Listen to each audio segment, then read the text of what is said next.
And welcome to Kentucky Brew Reviews. I'm Special K, and this is going to be our Vegas trip video. It's going to be in a couple parts, so just bear with us. There's a lot of footage. We're gonna put complete versions of some of this footage, like the Hoover Dam and the desert, up on our other channel, KBR Behind the Bar, but that's going to take a bit.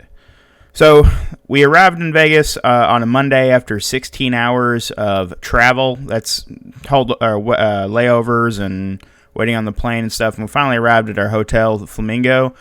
We couldn't get in right away, so we decided to wander around the Link Promenade for a minute and get a few burgers in and out, the first place we went, and then just check the area out as a whole. Yeah, are you going to be the tourist with the selfie stick? Yep. It's a GoPro, number one, not a phone. It looks less lame. That's a selfie stick, my friend. It is, but it looks less lame. You can call it a monopod if you want, but you're still lame. Monopod. You can't call the tour guide lame. So getting in the hotel was not a fun situation. Like I mentioned before, we had been on the plane for over 16 hours in transit and layovers and whatnot. And we got to the hotel around 2 p.m. Now, they didn't allow check-in until 4 p.m. So after waiting in line for an hour for us to tell that, they told us it was $20 room, so we decided to wait. So we went to the Link Promenade, had a few burgers, wandered around, then got back in, and they told us we would just have to go to the machine and print cards out. Well, the machine wouldn't let us print cards, so we had to wait in line. Now it was 4 o'clock, and they had hundreds of people waiting to check in, so we had to wait in line for another 2 to 3 hours. And at that point, everybody was super tired. Most of us had been up for over 24 hours, and we had it was nothing but difficulty getting into the hotel. Once we finally got our rooms, they were nice enough to upgrade one of our rooms because of the issues we were having, but I will say overall the rooms really aren't that great. I mean, the Flamingo is in a really good location, and the hotel itself is fine. At least the downstairs is relatively clean, but the rooms, they could use a little updating, especially the bathroom department. They look like they haven't been updated since like the 60s, the wallpaper and whatnot. And I do like some of the old aesthetics of it, but, just like watermarks on the ceiling and like really short showers, stuff like that. It really needed an upgrade. Now, right here, you can see us walking into the Miracle Mile Mall. This is the next day. We were looking for a cheap breakfast, so we headed this way, and Squatch heard there was a place called Blondie's here that had breakfasts for $4, I believe. And Radar panicking the entire time because he would complain because he didn't know where he was going. And he would look to me to see where we were going, and I didn't know either. Obviously, this is our first time in Vegas for most of us. Believe it or not, this was everybody's first time on a plane except Steele and myself, and I'd only been on a plane 3 or 4 months prior with my wife, and that was only an hour plane ride. So this was an experience for a lot of us. A lot of people think that's funny because we actually work at an airport, and most of us are on planes regularly, but we never actually got a chance to fly. It's just, I guess, kind of how it is from where we're from. So most of this mall wasn't open yet. It was getting there. You saw Sam Squatch point out a tipsy robot bartender, which is pretty cool. This was an ABC store. They had a pretty decent liquor selection. If you're going to get stuff, getting stuff from the ABC store or the other, like CVS, would be the way to go. On to breakfast. And this is Blondie's. They had a $3.99 breakfast or $5.99 breakfast burritos. They also had $2.99 Bloody Marys. Radar and Squash here got Bloody Marys. They said they were okay for what they were, and then Spot here got the bottomless mimosas for $20.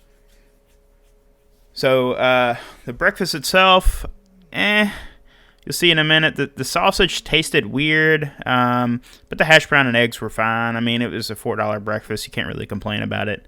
It did the job, and the breakfast burrito was $6. I think was probably a little bit of a better deal. That's what I wish I would have got. So this is Cereal Killers. It's sort of like a cereal, like a breakfast cereal bar, and they do like coffee and stuff like that. They have just about every cereal you want. We actually have one of these at Kentucky on U of L's campus, but Steel Reserve had never been to one, and Spot wanted to try it out, so we went in there. It was cool, a little on the high side price-wise, but it was still a nice place to visit. So now we are on our way a little bit of ways off the strip. We are headed to Planet 13. It is one of the largest dispensaries in Las Vegas. We had a really cool Uber driver on the way there. She was very friendly, very helpful. And she liked to talk about guns, so she fit right in with KBR, guns and alcohol. So the traffic in Vegas wasn't as bad as I was expecting it to be. It was definitely a little calmer than that, but I still probably wouldn't want to drive on around the Strip. I think Uber was the way to go for sure. Now here's something interesting. It's the world's largest erotic museum, and they even have penis puppetry if you're into that. I know Radar really wanted to go, but we didn't have time. So here we are at Planet 13. So, as you guys know, marijuana is legal in Las Vegas. It is illegal in Kentucky, so you won't see us consuming anything on camera just to be safe. So, also YouTube, I don't think allows that either. So, the cool thing about Planet 13 is right when you walk in the door, they do a security check, so they're going to check your IDs or whatever. Then once you get through that, they give you a ticket. So you walk down this long hallway, and then there's like a turnstile. You go through the turnstile, and once you scan your ticket, they assign a bud tender to your ticket. So, in a few, like within 10 or 15 minutes, generally the bud tender will come find you, and then you will, he'll take you through what they have in the store. So they're not pushy. So they're asking what you want, and they show you whatever that is. So if you're looking for gummies or chocolate bars or pre-rolls or something like that, they're going to take you straight to those.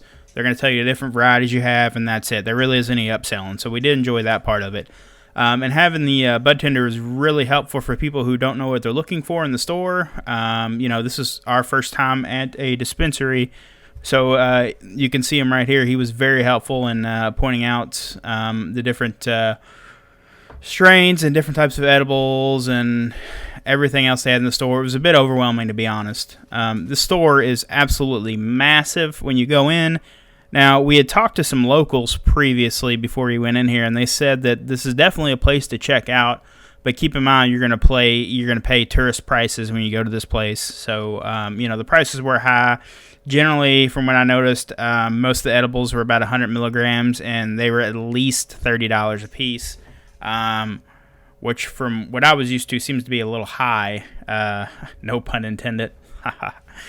But and that goes for like I said, most of the edibles and pre-rolls, and like a lot of the drinks, they were like between 5 and 25 milligrams of THC, and then some of the smaller gummies were as low as 2 and 5 milligrams, which, like I said, I thought was a bit low. But again, the people who are coming in here probably aren't, regularly partaking marijuana, so that's probably about right for some of those people. Anyway, I'm gonna let you guys sit back and enjoy the footage, and I'll play some music, and I hope you guys like this video.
I hope you guys enjoyed our dispensary video.